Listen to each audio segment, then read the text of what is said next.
Dear brothers and sisters, dear friends, welcome to World Gospel Broadcasting Network. I am Abanda Edwin. Thank you for being part of this our platform, be it on YouTube, be it on Facebook, be it on WhatsApp, be it on Twitter, and be it on Instagram. We thank you for always being part of our programs. Thank you for always following up. Thank you for commenting. We do pray that in the days ahead, you will also do well to support what we are doing here at World Gospel Broadcasting Network. Thank you very much for being part of the program today. So, what is the vision? What lies ahead in 2022? As a preacher and as a minister that I am, knowing fully that much is expected as far as God's work, the expansion of His kingdom is concerned, I'm worried. And worried because if I can't do my work at this age with the energy and strength, the knowledge and wisdom that God has given me now, then I will be wasting time for nothing. Ecclesiastes chapter 12, verse 1 and 2 encourages that we have to remember the Lord our God and serve Him wholeheartedly in the time of our youth. There is much that is still coming ahead. And that's why I'm coming to encourage all of us that partnership in this work is key. Cooperation is very important. If we all can cooperate together, then we will do an excellent job to the glory of God and the expansion of His kingdom. So many of you care less about the work of God. You stay very, very comfortable, including those that are even saved, that they themselves should be advocating and even fighting hard to save others. They feel comfortable and feel no need to go out and save souls. The Great Commission of Matthew 28, verse 19 and 20, and Mark chapter 16, 15 and 16 remain a very, very key responsibility of each and any of us to execute wholeheartedly. I am a preacher who has been working. I know what it takes as a missionary on the field, as evangelist, as a man of God. I know what it takes to execute God's work.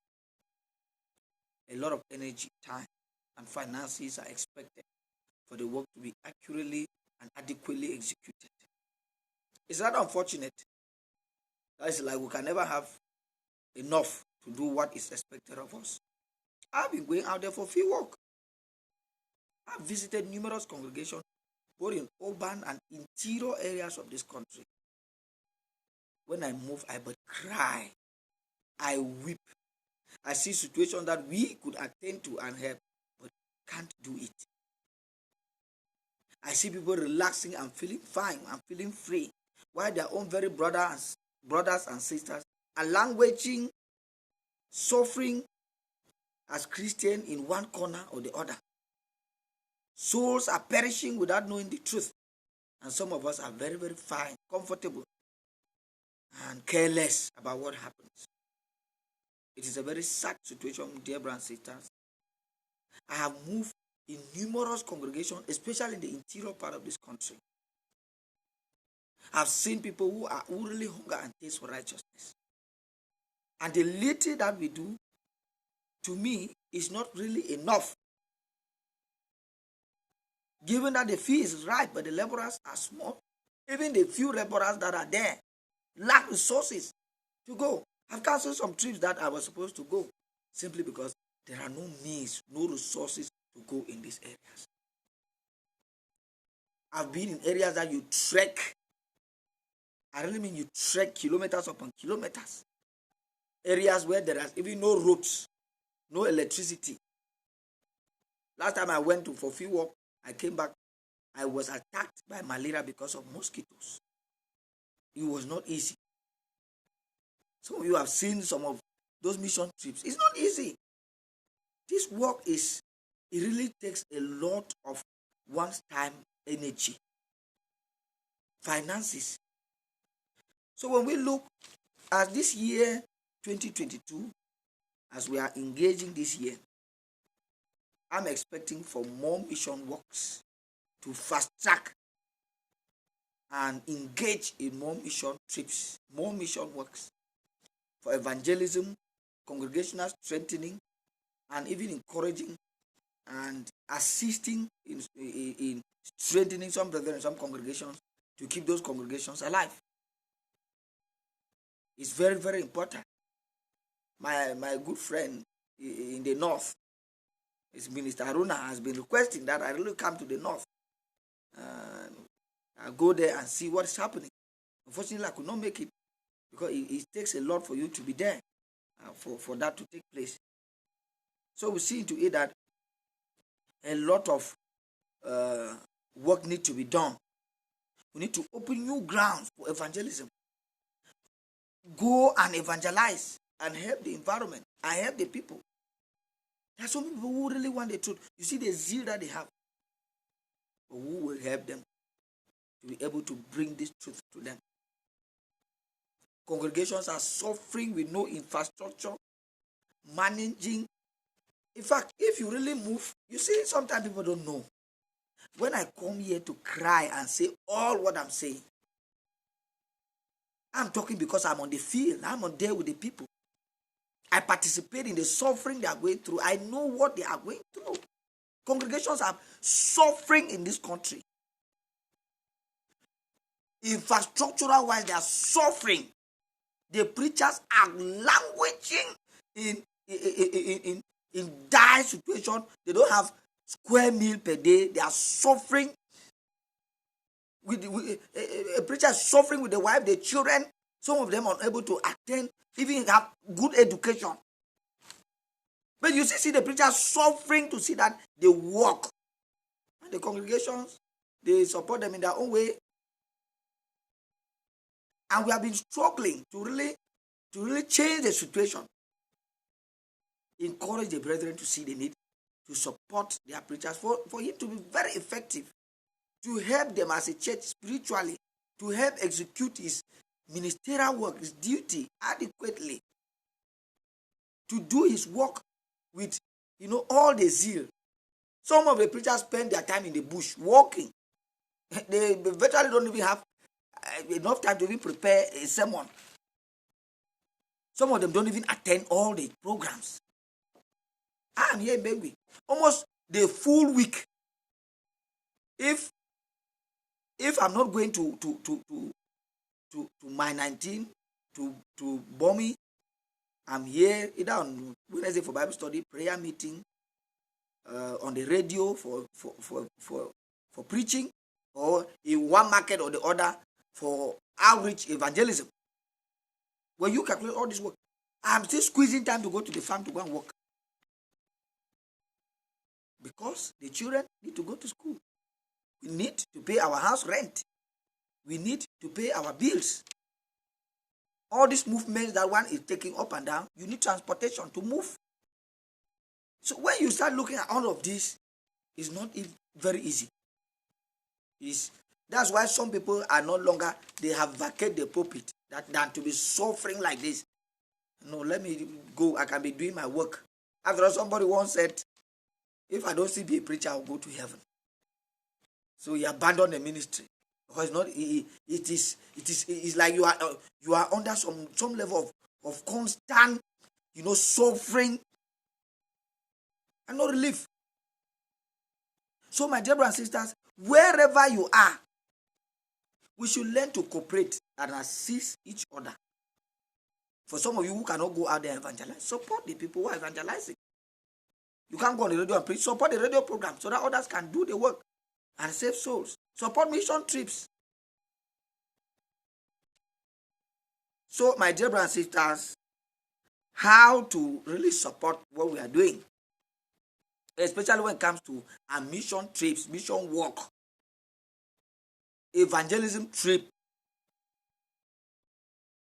If I have enough, if I have resources, I'll be able to engage in more mission work, given that the family is sustained.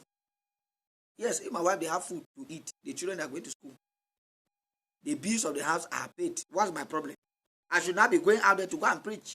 Spend my time doing what I'm supposed to do. Spend more time preaching.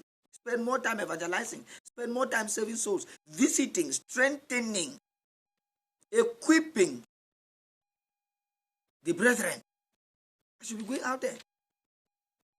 I have visited congregation, in some congregation where you have only women, no male. And the women are there, they are crying. You go in some congregation. In fact, the situation is die. Let me use the word, the situation is die. So that's the reason why we have to go out there and help some of these congregations in as much as we have the ability. So for me, number one, if there are resources for family to be sustained, that would be very good. You can support transportation. Yes. We know that one man cannot do this work alone. So if we have people who come in and somebody say, I will support you for transportation. Another person say, I will support you for lodging. Another person say, I will support you for logistics. Another person say, I will give you Bibles to go and share to those congregations that are, those interior congregations. Support them with Bibles. I will give you hymns to go and support them. I will give you food so that you have enough to eat. So that if you go, whether they give you food or don't give you food, you keep on walking. I mean, that's how I will support your radio program. Our congregations, like here where I am in Bekwe, because we are too much engaged in so many things. It is so, we are on radio program, evangelism out there. We still have congregation we have even put in place where we are waiting for some of the brothers that we have sent from here to school, that when they come back, they can go and work. All these places, they need the resources of congregation. Here now, the benches we have are small. We need somebody to help us. With at least, if we can have somebody who can support us with 10 benches. 10 benches. Somebody should support 10 benches. And God will bless you. Let's have those benches. We are tithing here, the children, the whole congregation. It's not, when we want to do this comes up. When we want to do this comes up. It's not easy for us. And we are still, a congregation is still growing. We're still growing. We are still just growing, managing. Things are tough for us. And we are going. The work needs a lot of sacrifice. Here at WGBN, I've been talking and I still continue to talk. That support the platform. The vision of this platform remains that we will have it on satellite. When it goes on satellite, we will broadcast it 24/7. We want to modernize. We started the way we started because that is the only way we can manage. God will help us. We'll build a studio. God will help us. We will establish. God will help us. We'll put it on satellite. God will help us. We'll get ministers from Kenya, from other continents of the world. They'll be connected there and preach. And souls will be saved. Those who don't want the church to grow, I'm sorry. God will help us. Some of you who are hearing me now, you have the means. You have the means, but you don't want to do it. Whether you are skeptical of what, I don't know. Whether it's just the spirit of greed or you are doubting, I don't know what is happening with so many of us. That you have people who are well to do, they have the ability, they have all what it takes, but they care less when people cry out for issues that are legitimate, are true, things that are realistic, things that are factual, things that we really need to do them to the glory of God and the advancement of His kingdom. We just care less of it. My dear brothers and sisters, we really need to work hard, cooperatively, to help this work. I believe that God will make a way. God will be touching people. That's what I know. There are people all over the whole world. So many people are getting what I'm doing. They are seeing what I'm doing. I only pray that by the power of the Holy Spirit and the truth